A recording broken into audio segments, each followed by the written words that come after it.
estuve trabajando en Bolivia desde el 2008 hasta el 2011 y trabajé en Brasil del 2013 al 2014. Comencé la primera misión en el año 2006, Belice, continué Venezuela 2007-2014 y Brasil 2014-2017. Salí a cumplir misión internacionalista en el año 2011 para Venezuela. Salí en misión a Venezuela, 2 años y medio. Yo fui la primer médico desertora del programa de Más Médicos. Yo estoy aquí denunciando todas las arbitrariedades que ha cometido el gobierno cubano con nosotros. Allí llegué con mi mejor intención y con todos los deseos lindos del mundo. Fue una gran injusticia y un grado superlativo de esclavitud. La inflación de las estadísticas, destruir los medicamentos, de inmiscuirnos en asuntos de política que no tienen nada que ver con nosotros. Estábamos en Venezuela a merced de las decisiones de los coordinadores, no éramos dueños de nuestros actos, ni de nuestra vida, no éramos dueños, no teníamos ni pasaporte, ni identificación siquiera para estar andar libremente en el país y teníamos un control absoluto sobre nuestras vidas. Me di cuenta que habíamos sido engañados al asistir a un programa que utilizaba el trabajo de los médicos cubanos como un trabajo esclavo. Lamentablemente mi abuelo falleció. Le pidió permiso a las autoridades cubanas para ir a Cuba y me negaron el permiso, me dijeron que no.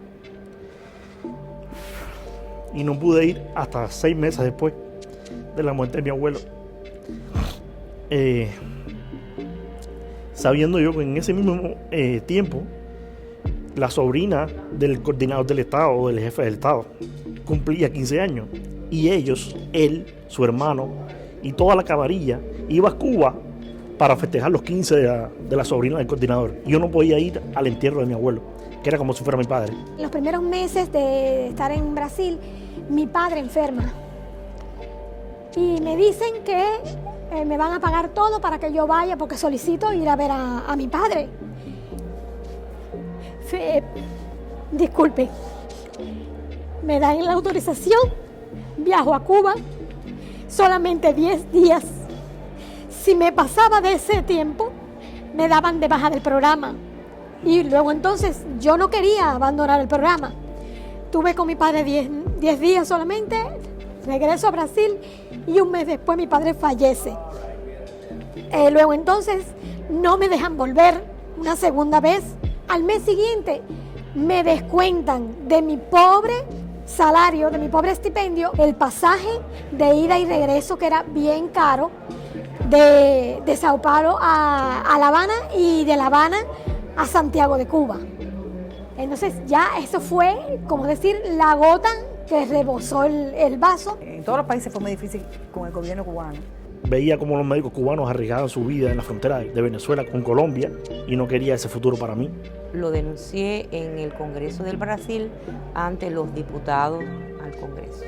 Hubo que hacer de todo, mentir, falsificar estadísticas, desechar medicamentos, meternos en la política, trabajo político con los pacientes sin saber ni querer, era una cosa obligatoria, si no, pues no estábamos cumpliendo con la misión, que supuestamente era humanitaria. Y bueno, de eso se trató Venezuela, fueron 7 largos años. El hecho de tener que hacer un registro estadístico de pacientes con una visita diaria, debía alcanzar entre 25 y 30 pacientes y eso debía repetirse durante los 7 días de la semana y al final de la semana había que entregar todo aquel registro y cada consultorio tenía una cierta cantidad de medicamentos que se le regalaban al paciente teniendo en cuenta el diagnóstico de su enfermedad crónica.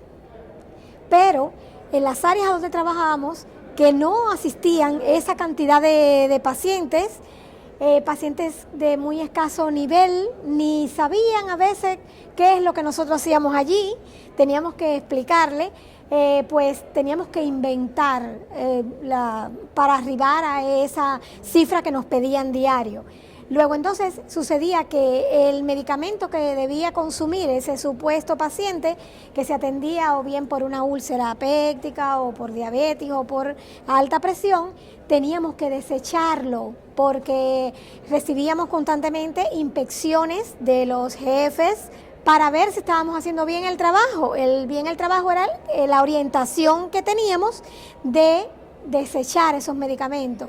Cuando digo desechar, es quemar, enterrar, triturar y botar incluso por el inodoro. Eso fue con lo primero que yo choqué allí en Venezuela. Hice cambio de misión, de 2 años y medio estuve en Venezuela, de ahí crucé a Brasil.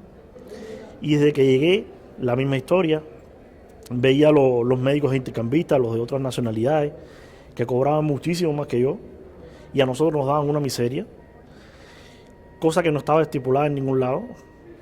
Y me sentí incómodo con eso, el por qué, si él era médico igual que yo, si él trabajaba las mismas horas que trabajaba yo, por qué recibía un salario que no era el mismo que el mío. Y mi gobierno no me da una respuesta para eso. Costó salud, costó presión alta, costó trastorno psiquiátrico, que aún se mantiene. Tuve que desertar, irme para otro país, empezar una vida nueva, alejarme de mi familia, alejarme de mi hija, alejarme de mi nieta, de mis hermanos, y también porque no me ha permitido seguir como mi labor de médico. Mis notas académicas se quedaron en Cuba y aún sigo pidiendo que me la manden y no me la quieren mandar. El gobierno cubano no permite que ningún decano ni rector de la facultad donde yo estudié emita la certificación de notas que me hace falta para seguir mis estudios. Cuando comienza la campaña electoral para reelegir al presidente Hugo Chávez, pues nos orientaron, más que nos orientaron, nos indicaron hacer labor política para convencer a toda aquella población de que iban a ser atendidos, iban a recibir su medicamento gratis, siempre y cuando apoyaran al gobierno y votaran por el gobierno.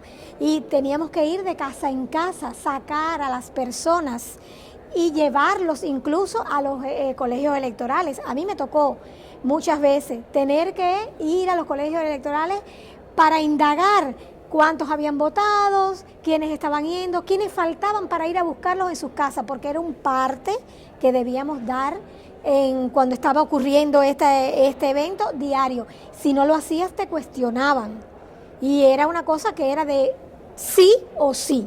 ¿Por qué yo tenía que inmiscuirme en la política de un país que no era el mío? Y me puse a indagar y a preguntarles a los mismos jefes que por qué razón había que, por ejemplo, a las 6 de la tarde todo el mundo tenía que estar en la casa si era un pueblo pequeño, y por qué no podíamos compartir con nuestros pacientes. Y por yo hacer esto me causó que me sancionaron.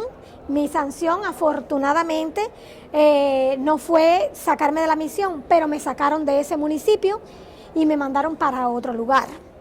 Y entonces ya en ese otro lugar tienes que estar calladita, te ves más bonita, porque no podía ya enfrentarme, ya me tenían vista como la persona que no era de difícil manejo, y entonces eso casi en ese momento me da el empujón para yo buscar un asilo allí en Venezuela. Siempre Cuba se sale con la suya, y entonces Brasil había permitido que los médicos con su familia en Cuba pudieran tener a sus hijos menores de edad en el país por los 3 años de misión, lo cual Cuba no estuvo de acuerdo, no revocó ni dijo nada en Brasil. Sencillamente, cuando yo fui de vacaciones a Cuba, tuve que firmar un contrato que decía que, bueno, que mi hijo podía estar solamente por 3 meses en Brasil.